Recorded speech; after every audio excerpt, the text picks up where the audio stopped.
Heart disease remains the leading cause of death for men, women, and people of most ethnic groups and racial groups. And while it is far-reaching, many of its risk factors are preventable. My next guest is here to talk warning signs and the steps we can take to protect our heart health. Please welcome to New Day Dr. Brett Daniel, a family medicine physician with Optum Care Washington.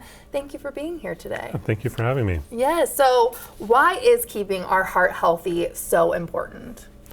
Well, it's the #1 killer of people in the United States. Every day, about 2,500 people die related to heart disease.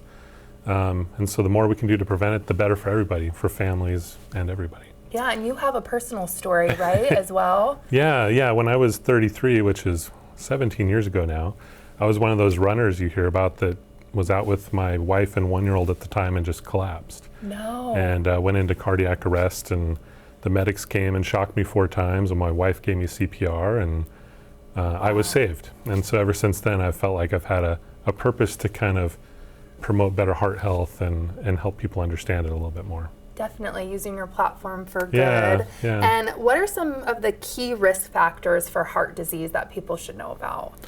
Yeah, I think if you think about how the heart works and how your blood works, so your heart pumps the blood out to go to your brain and other organs to do things. And it goes out through these arteries. And so in those arteries, you have your blood. So, right, the pressure of that blood going through that artery to get somewhere.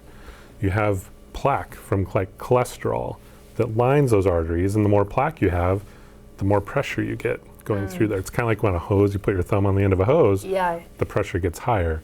And then you have things like diabetes that make that plaque unstable. And when it's unstable, it can break off. And so you can imagine like a high pressure, so high blood pressure with a lot of cholesterol and diabetes making it unstable, that plaque breaks off, it goes downstream and it blocks blood flow to your organs, so your brain and your heart, and that's where you run into trouble. Gosh, and what are some of the things then we can do to prevent heart issues? Yeah, so my favorite thing with people over the years is just say like, what are you eating and drinking? And so you had a great segment before this on fresh fruits and veggies. Yeah.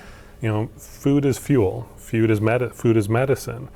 You know, but the one thing I've seen over the years is just what people drink and how much sugar is in there and caffeine. And every day, like if you're adding all that sugar, you're increasing your risk of diabetes. All that caffeine brings up your blood pressure.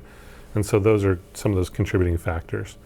And the other thing is just get moving. So like if, you don't have to be a marathon runner or a sprinter to get the health benefits. Just move a little more each day until you're getting up to that 2.5 to 3 hours a week that we're all recommended to get. Okay, that's what I was going to ask. Yeah, what the recommendation is. And then to get up and don't smoke and drink too, of course. Okay. I mean, yes. Everybody knows they shouldn't do those things, so I don't harp too much on that. But like, those are the things that we control a lot, is what we're drinking and just how much we're moving each day. Yeah, and it's good information with the sugary drinks. You don't always think about what you're consuming. Yeah. And what are some of the warning signs too of a serious heart condition, like starting with a heart attack, right? Yeah, so going back to how that heart works again, you can imagine if your heart isn't getting enough blood flow because it's blocked or it's narrow, then it's not going to pump as much, or it's going to feel strained. So because it's not getting enough blood, you're going to feel that crampy pain in your chest. Yeah. It might radiate up to your shoulder, your neck.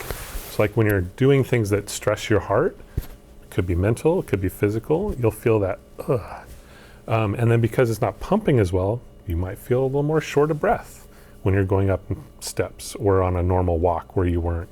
You might get cramps in your legs, all sorts of things like that.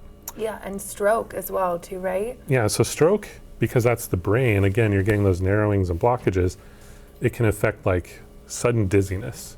So if people are getting suddenly dizzy or they can't speak the same, they're slurring their words, numbness, tingling in the extremities as well, those are some early warning signs. And it's really important to call 911 if you're having those symptoms that are severe, and not just, I'm sure it's going to go away, I'll be all right. Because by then, something gets blocked long enough, the electricity goes bad, and you end up having a cardiac arrest with your heart.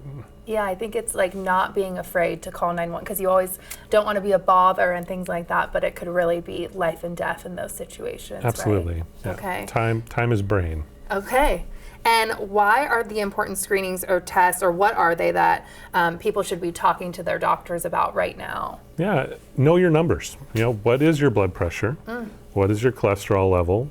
what is your blood sugar? Like, if you know those three things, I think those are at the core of good heart health. And then, get a tracker on your wrist, monitor your steps.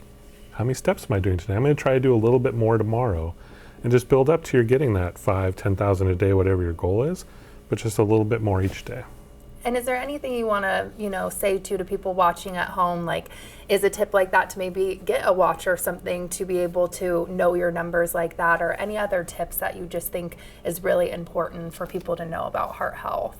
Yeah, I think people are afraid to know their numbers sometimes. Yeah. We live in this delusion of I'm fine, I'm healthy, I'm still 25. Yeah, I don't want to weigh myself. I don't want to know my cholesterol. Right. No thanks. Yeah. But it's that you need that reality, hey, my blood pressure is actually high. That's weird. Why is it? I find that once you know your numbers, then you're willing to do something about it. And you track them, there's some accountability to that.